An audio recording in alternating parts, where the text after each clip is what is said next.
left. What's left? The one plant that's left. That's right. Now, Government Motors has offered to keep the production going through what would normally be a summer shutdown phase, because I think there was some pressure from the Obama administration to keep them going, to keep the numbers up. But all signs right now are not looking good. So not only do we have the Gulf oil spill, we have the economy. Whatever type of growth that we had going is now coming to a halt because it was all government generated. There was nothing from the private sector that was really fueling this, and we have all the unemployed that are coming off the rolls that are no longer getting an income, whether, like I said, whether it's from the federal government or they're working. Now that income is stopping, and they're not consuming, and it's going to have a chain reaction. So can you imagine this type of scenario where the economy is tanking at the same time you have a mass evacuation underway? What do you think that's going to do to the situation in our country? To really understand this, to really appreciate what we're talking about here, you must have a working knowledge of the monetary system, and have some understanding of the world monetary system, and have an understanding of the Federal Reserve, have an understanding of how money is made and what money means and what it is and how it's traded. You have to know that to really appreciate that it's all fake. It's all smoke and mirrors. The money is of no value. It has no value. All money in the world is the same. It's not backed by anything that has tangible value. There's no gold or silver backing any of the currencies in the world. They're nothing but pieces of paper with ink smeared on it. That's all they are. And the people are fooled into thinking that the money has value. My little example about three men going in a hotel. Did I say that one time, long time ago? I think maybe, but refresh our memories on that. Yes. It is just a good little example of what I'm talking about. Three men went in a hotel to get a room. The room was $30. Each man put $10 on the counter and went to the room. The room clerk felt he had charged too much for the room, so he gave the bellboy $5 to return to the three men. The bellboy decided he couldn't divide the $5 equally among the three men, so he gave each man $1 back, and the bellboy kept $2 out of the 5. That means that each man spent $9 apiece for the room. 3 times 9 is 27. The bellboy kept $2, 28, $29. What happened to the $1? Now, 99% of the people will not be able to answer that. And if you can't see what happened to the $1 in that little simple riddle, how on earth are you going to understand that you're being tricked and fooled, and your whole life is a scam with the money system? They're doing exactly it to right. you. They're doing it to you. You're working all of your life to get pieces of paper that have numbers printed on them. The government can tax you through the numbers on the pieces of paper that they give to you for your labor. So you think of the numbers on the paper as your work units, an indicator of the amount of work that you had to do to get the piece of paper with a number on it. And they tax you. They can take your labor through those numbers. Then you trade the pieces of paper. The banks are all private. The Federal Reserve is private. They feed off of your labor through the pieces of paper with the numbers on it.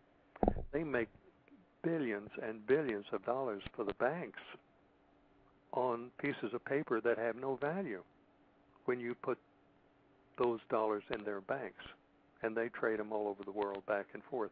They're nothing but feeding on your labor, you see. It's quite a scam. It really is. And now that's collapsing. They used to be on the gold standard. They went off the gold standard because they ran out of gold. They went on the silver standard. The Congress couldn't exceed spending beyond the amount of silver it had, and then it went off the silver standard onto the nothing standard. Now the Congress can make money out of nothing, and there's no limits on it. Griff, I heard a interesting piece of information. This was a while back, probably about a year ago, when I was looking into currency and I was looking into the Federal Reserve and everything like that. They described the standard that we're on as the oil standard. And the oil standard, the reason why they called it that was because dollars was the only thing you can trade, buy or sell oil on the open market, on the world market for. It was petrodollars, but it was still dollars. So countries would have to buy the dollar from us, and in turn the United States would recoup a fee, or the Federal Reserve would recoup a fee, and they would make money on every transaction. And they still do for the most part today. But one of the reasons why I heard we went into Iraq the second time, not only was it to, for George Jr. there to go ahead and finish the job that Daddy did, Saddam Hussein was the first person to take euros instead of dollars to buy and sell oil. And he did so knowing that it would be a huge kick in the keister to the United States and a backdoor kick in the keister to where the American public really wouldn't understand or know what was going on. But the elitists and the economists and the banksters would most certainly get the message that was going on, and it would have set a trend. He was trying to devalue the dollar by doing that, and that's why we had to go into Iraq, was to stop that from happening and to be able to keep that dollar standard going. It sounds right. That's generally how it works. Right. And now we have other countries that are setting up their own oil exchanges and trading with different currencies. I know that Iran accepts the euro, and I think they also accept the yen. So, I mean, you're starting to see that shift to where the dollar is not going to be the world currency for that much longer. That and the fact that you have so much chatter going on about how the dollar shouldn't be that currency. The dollar is collapsing right now. Absolutely. Absolutely. And of course that's not the only thing we have going on. We have the conflict or the tension with Iran. And what do you know about that? What kind of information do you have on that, Griff? Well, I know the military has been positioned in a curious way. It concerns me that much of our military is out of the country. I hope we're able to get them back once the collapse starts occurring. I believe that Israel is going to hit Iran relatively soon, and I think the American military will be sucked up in involvement in that one way or another.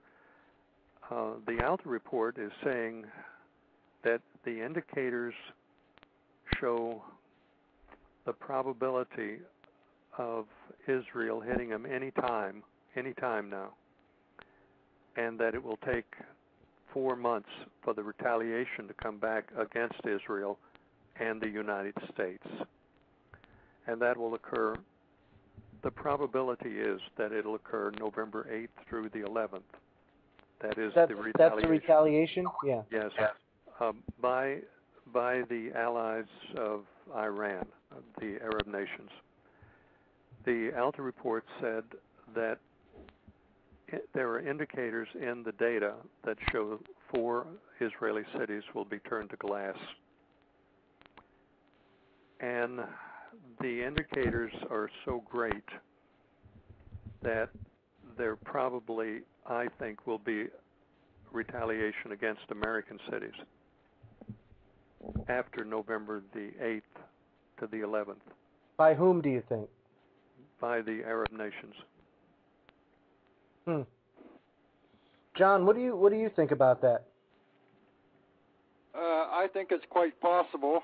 I also look at the webbot report and see also February 8th, 2011 is another drop in the graph. As a matter of fact, it goes off the chart. So we really have a bumpy ride coming up. You know,